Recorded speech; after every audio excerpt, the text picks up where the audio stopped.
Hello and welcome back to Forza Horizon 5 with a bit of a challenge, a bit of a competition, if you will.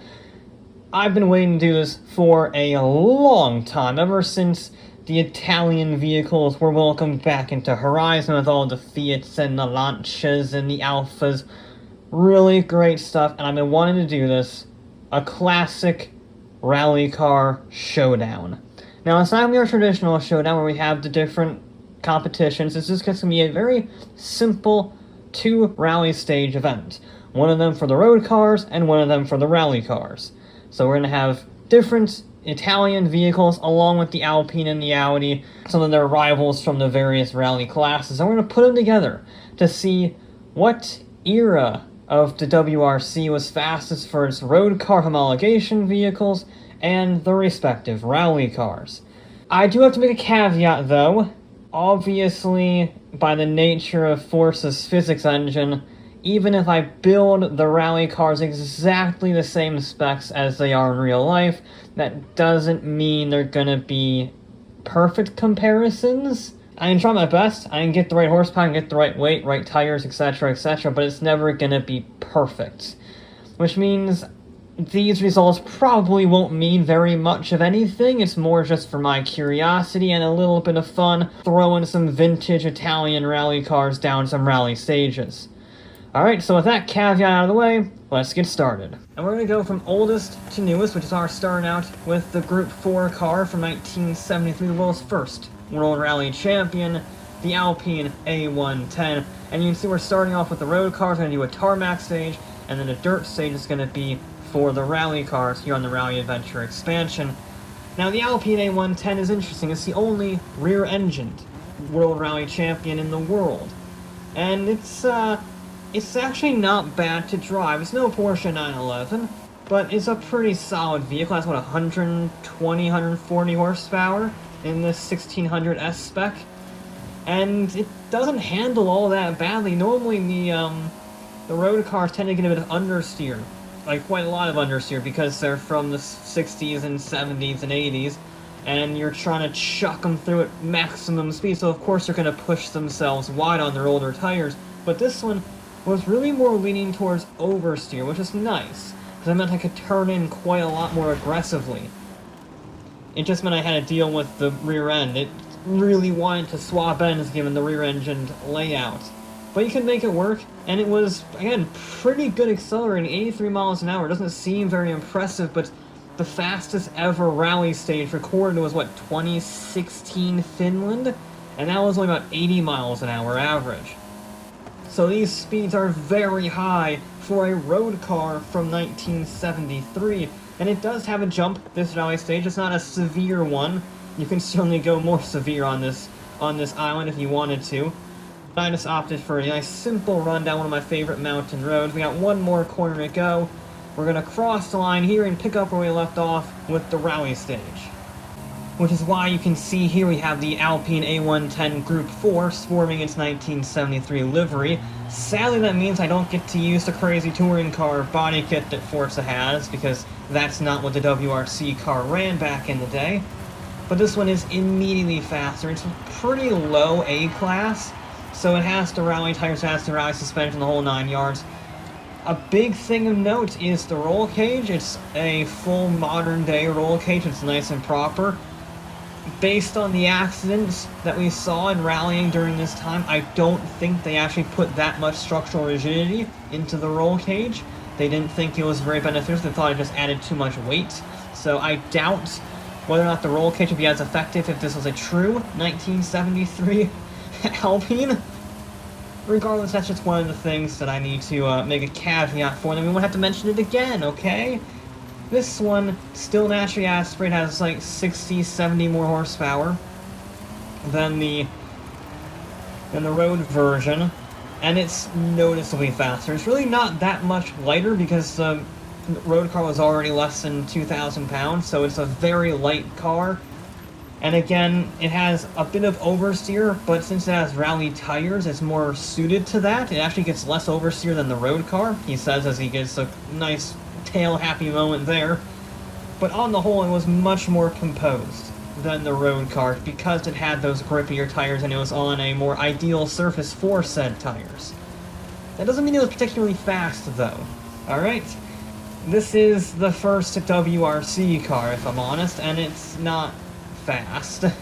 I wouldn't have run the Fulvia, Lancia Fulvia, even if I had it here, because it would be so far off the pace, and even this was starting to push it for should I even include it, because it was so bloody slow, but it is across the line.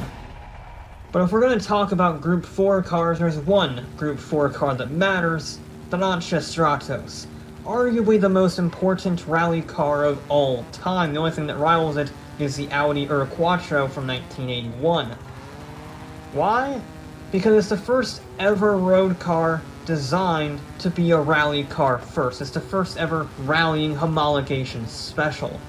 They made about, 400 of them in 1973, and even though it only started halfway through the 1973 season, it dominated 1974, 1975, and 1976, and it would have dominated 1977 if Fiat didn't take over Lancia and say, no, you can't do your rally series anymore because we want to run our Abarth.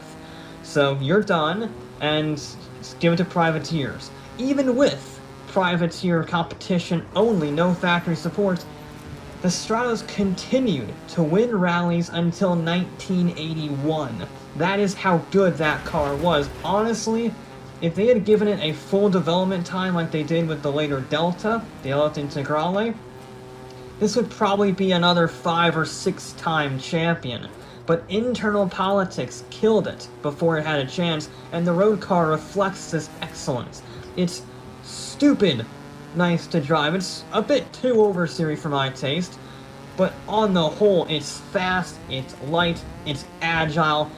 It is a significant improvement on performance compared to the Alpine.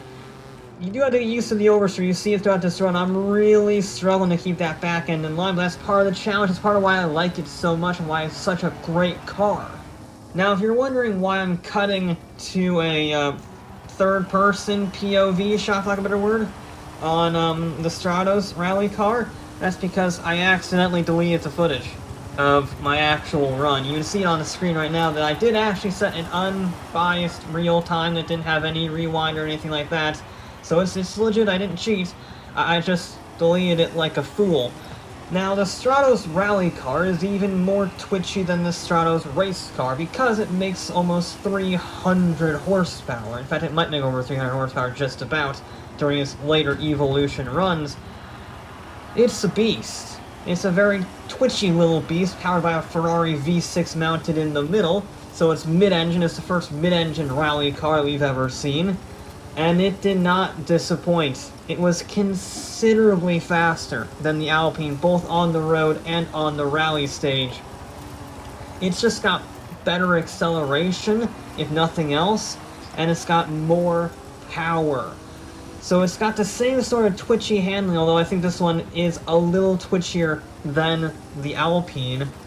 But it just makes so much more power, and it's so much faster accelerating. And it does have that aerodynamic edge over it, so you can see the rear wing and the top wing. Is it technically a wing? I don't remember exactly what that weird bar is, but it's there for a reason, and it's to help the car be as stable as possible, i.e. not spinning you into a tree, which is what it always wants to do. Plus it has rally fog lights, and rally fog lights automatically make a car faster. That's just a given. The Stratos is one of my all-time favorite cars, and it is across the line. But we still have one more Group 4 car left, and that is the car that I wouldn't say beat the Stratos, but definitely out-politically muscled it, if that's a turn of phrase, the Fiat 131 Abarth. So Fiat obviously owns Lancia, and Fiat decided that they wanted to have their fun too in the World Rally Championship and kicked Lancia to the curb and made this. Now this is nowhere near as fast as the Stratos, but when the factory support ended, it became the best car of the field, really only being rivaled by the Ford Escort in 1979, 1980, 1981. It was a good fight between those two for those 3 years towards the end of the Group 4 regulations. This just doesn't speak to me as much. It's not as fast, it doesn't have as much power. In fact, it's considerably down on power. This only has about 200 horsepower, the 131 Abarth road car. And it doesn't have the crazy aero kit. It's not mid-engine, it's not Ferrari powered, it's just a really well-refined Fiat 131 two-door coupe. So, I mean, it's nice. It's certainly the easiest to drive so far, probably because it doesn't have the same ferocious delivery as the Stratos or the same rear-engine twitchiness as the Alpine. And I kind of miss that. It's kind of bland, if I'm honest. There's nothing wrong with it. I think it's a great car. I think it's a great looking car. It's very utilitarian, but done in an Italian way, and so it's a beautiful utilitarian design.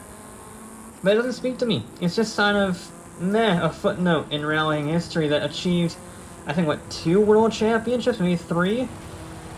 And then we get to the rally car, which is in a similar boat for me. It's great. It's a legendary rally car in its own right, but compared to the Stratos, it's slower and it's nowhere near as influential. It's kind of like the second album to a rock band that's hugely successful. You know, the first album is always the best, right?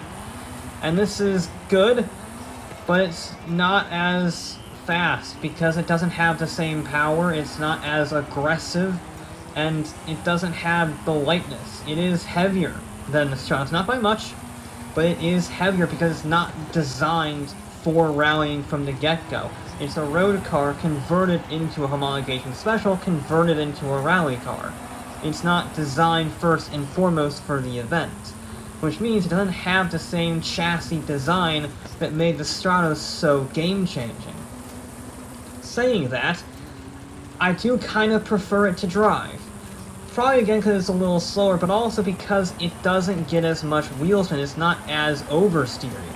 You can control it, you can drive it really well, really smoothly, and you have to drive it smoothly because it doesn't have the acceleration.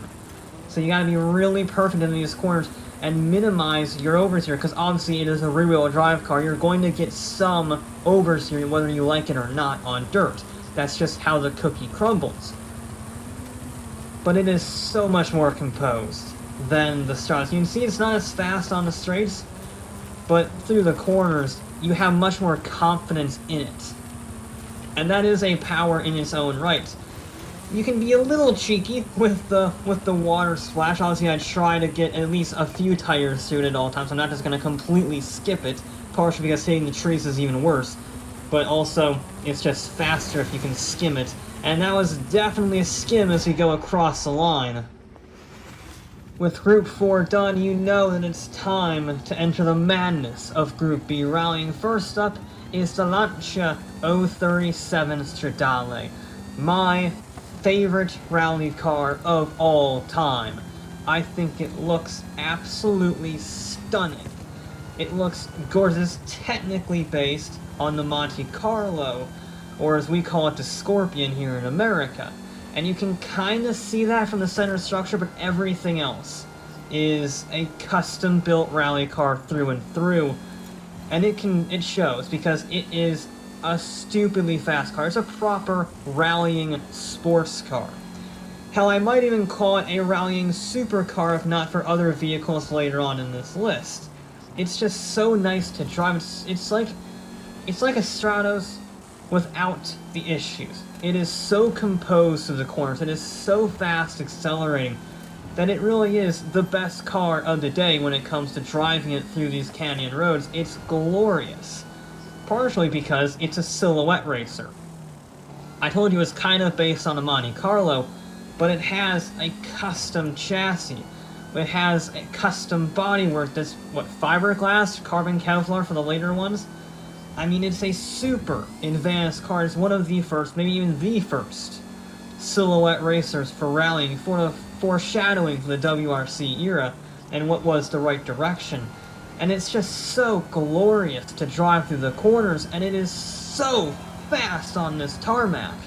But the same cannot be said on the rally stages, if I'm honest.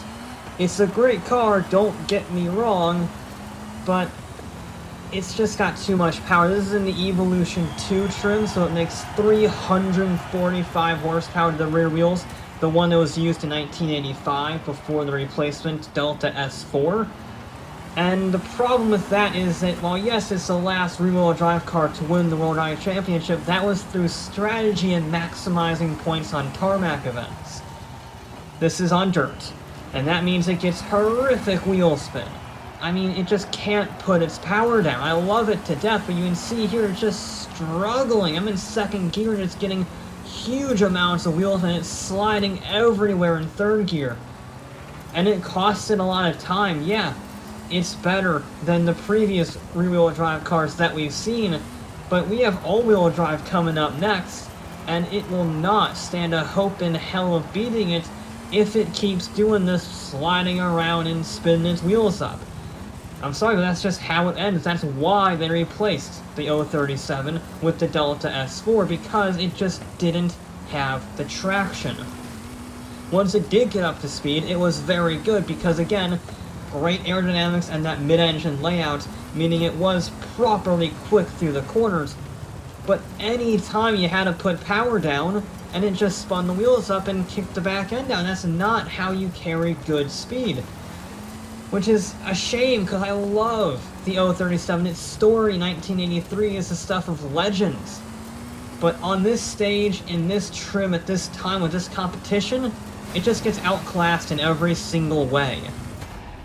Speaking of all-wheel drive, we have the Sport Quattro from 1984, the vehicle that rewrote the rulebook again, because the original Quattro was a great car. It won the championship in 1982, nearly won it in 1983, but by 1984, they realized that it was just too big and too cumbersome, so they shaved a foot off of the front end, moved the engine behind the front axle, and just tried to mitigate that front engine loss as much as possible.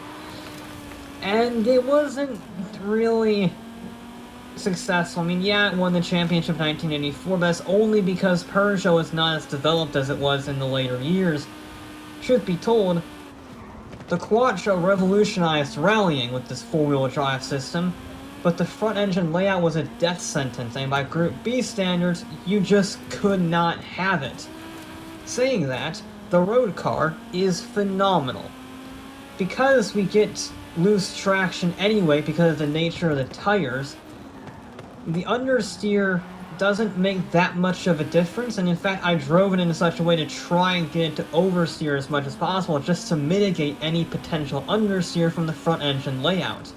And I think it worked pretty well. Sometimes I got a little too tail happy, even I will concede that, but only one run, proper rally style, one run, one attempt, no redos, that was the goal. And, well, it did a pretty solid run other than one or two corners. Ran a little wide, but we still made it through nicely.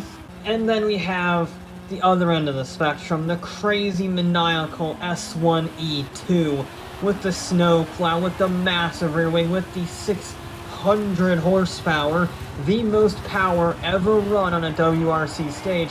Sure, Peugeot could get 650, Lancia could get 1,000, but they never ran at those numbers because that would be suicide. But Audi was like, well, we're front engine, got a massive snowplow, might as well go for broke. And despite how impressive the S1E2 Quattro is, it wasn't enough. It only won one or two rallies in its entire career from 1985-1986. The Peugeot and the Lancias were just too good, which is why they were developing the RS002 for 1988. And then, of course, that never happened, obviously, which leaves this car as kind of an oddity. In any other situation, this will be one of the best rally cars to ever grace the sport, but by 1986, the field was so competitive and so fast that Audi just got left behind with its front engine layout. And that meant, although 600 horsepower and a snowplow is mighty, it just wasn't good. Now this run here had some issues on the downhill, but it wasn't too severe, and you really did have to drive it a little bit with the tail out just to try and manage the Fury, because it did want to run wide because you carried so much speed into the corner that it just got understeer because it couldn't have the grip on the exit. Even with the snowplow, it just wasn't grippy enough, so you had to slide it around all the way to the finish line. And compounding the reason why it wasn't so successful is because of this thing. The most insane rally car ever to compete in the WRC. It's mid-engined. It's four-wheel drive. It has a massive clamshell instead of its normal hatchback style. And I'm just talking about the road car. This is the road car that I'm talking about. The rally car is even more insane. The Lancia Delta S4 is a turbocharged and supercharged four-wheel drive monster of a hatchback, air quotes. Because, sure, the back literally hatched, as in a clamshell open, but it didn't have any storage space. There didn't have any storage space in the front either, because that's where they kept the spare wheel. So, it's not really a road car. I mean, it is. They made around anywhere between 50 and 150 of them, because even Lancia wasn't following the production car requirements by 1986, at least to the full degree that they were required, air quotes again. But still, this is a legendary vehicle for those reasons. I mean, it's one of the fastest cars in the world at the time. And it's insanely fast on the rally stage. You can see it hit 108 miles an hour on that straightaway. That's the fastest car we've ever had. And it's so composed, you can get a little bit of oversteer just to help it turn in, but not enough to lose time. And the same is true for the rally car, albeit with about 2.5 times as much horsepower. This thing, again, could make 1,000 horsepower in extreme testing conditions. This one is only running about 550 horsepower, and it still does over 130 miles an hour into turn 1. It's insane. It also gets a lot of oversteer for being four-wheel drive, primarily because the tires aren't very big per regulations, but it has so much power going to it, and it has that huge turbo lag at the end, because, well, yes, it doesn't have as much lag thanks to the supercharger. The turbocharger does still have to kick in at some point, and when it does, it's kind of terrifying. It never won a World Rally Championship because Henry Toivonen sadly lost his life early in 1986, but it's still a damn fast car. It really gave Peugeot a run for their money, and they won the championship in 1986 by the skin of their teeth. And this thing, well, you can see why it's the ultimate rally car. Not in terms of successes, obviously, but in terms of speed, there really hasn't been anything this ferocious in the history of the World Rally Championship. And you can see it's a little close. They're really chucking it about 111 miles an hour through the corners. Clips the rocks ever so slowly, not such a big deal. That was a little more of a big deal, but we have so much power, we can just chug our way through it without really losing too much time in the grand scheme of things, and even then it doesn't matter because it's so much faster than the Quattro, it's not even funny. Now we're sticking with the Lancia Delta, but we're going from the maniacal Group B S4 to tone it down a bit, to the Integrale Evolucion with Group A. This was in response to Group B's ban in 1986 when the 1987 season Group A touring car regulations were run, and Lancia had the perfect car just so happened to be laying around ready to go, the HF four-wheel drive, which was ultimately evolved into the Super Delta that you see today. It's an amazing car. It's easily the most successful rally car ever made. 6 championships on the trot, 4 drivers' championships in that time. Nobody could touch it. Toyota got close in 1991 and 1992, but even they could not touch the true speed of the Integrale. It's the most dominant show of force I think the WRC has ever seen. The only thing that comes close is Citroën and Sebastian Loeb in the early 2000s. But this did it and set records that will never be beaten. 6 consecutive championships is insane. Even the peak of Peugeot, even the peak of Volkswagen or Citroën, they never got close to 6 championships in a row.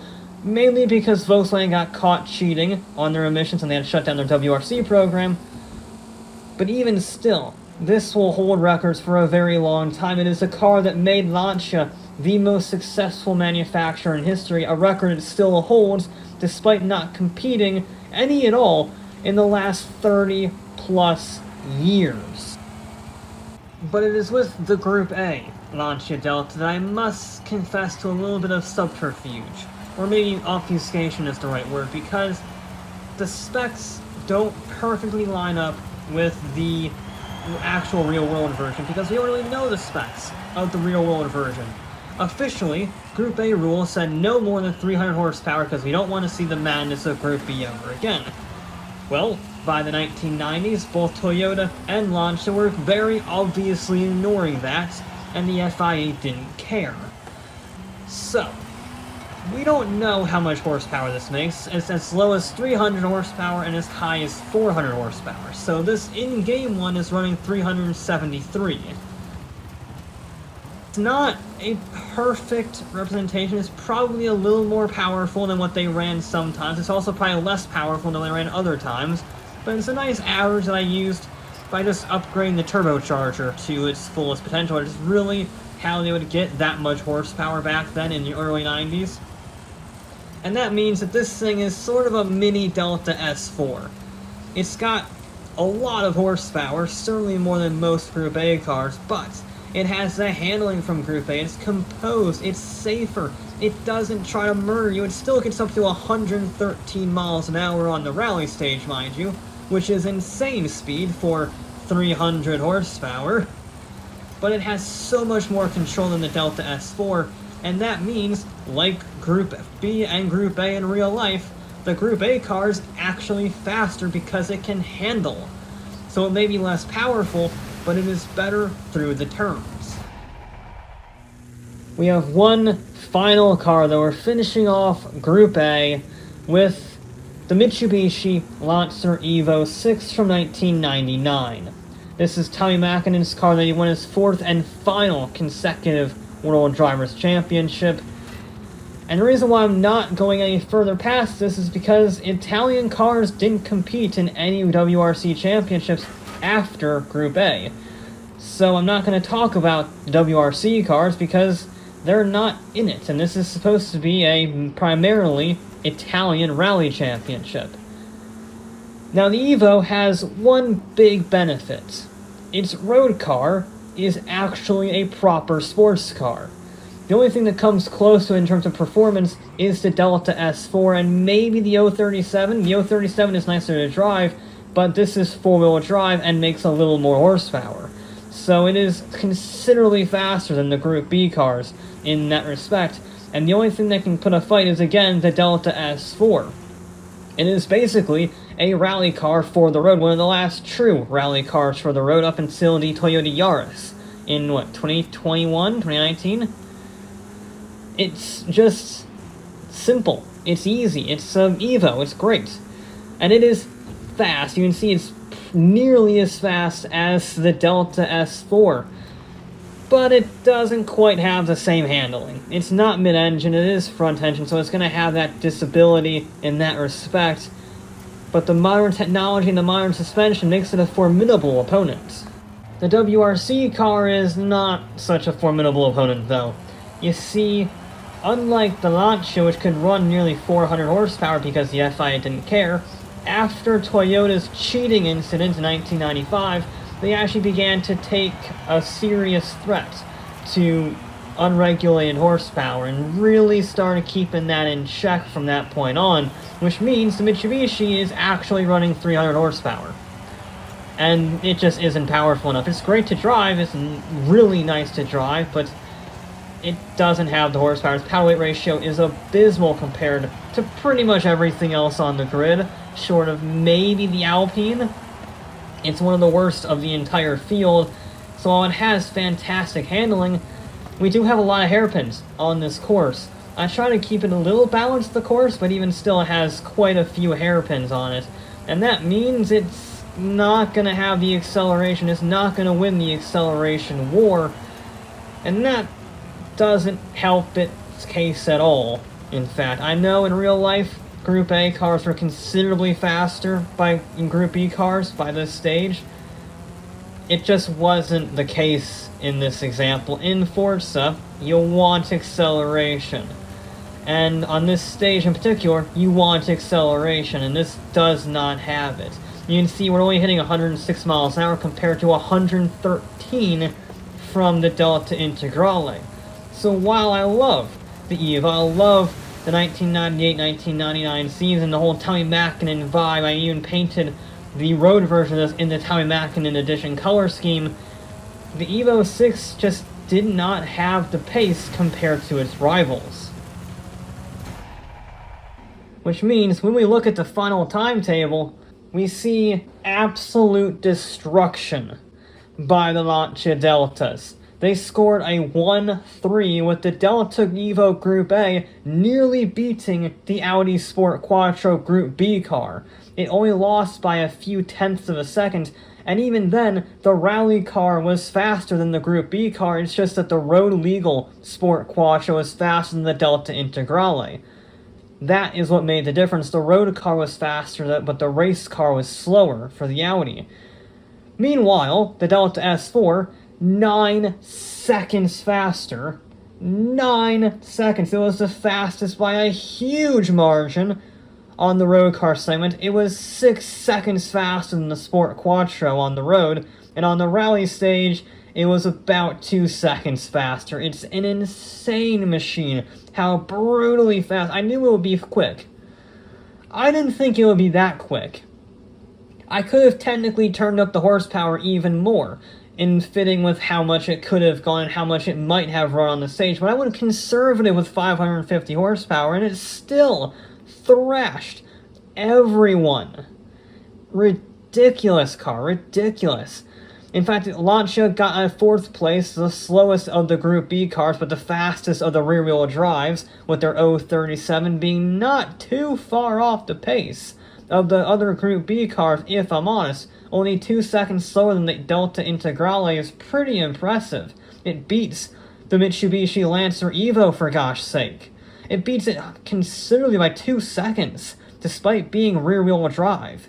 Then we have a bit of a gap to the Stratos, a 330.6, so it's quite a bit slower than the Lancer Evo, but that is to be expected for the Group 4 cars. Then in 7th we have the Fiat 131 of Barth, which had a terrible road car, the slowest road car by a mile, but it was considerably faster on the rally trim than the Alpine, which is in last by a little under 6/10 of a second, a little over 6/10 of a second, pardon me. I'm not really surprised by any of this. I thought that the Sport Quattro would do a bit better than the S4. That's really the only surprise, is how brutally fast the S4 was. Everything else pretty much fell into place how I was expecting. So, did we learn anything new today? Probably not. Was it a lot of fun? Absolutely. I love these Italian rally cars. I'm so happy they're back in Horizon. I wish they were back in Horizon earlier and not just before the release of Forza Motorsport, but hey, it's better late than never. But that'll be it for this episode of Forza Horizon 5. I'll be back with more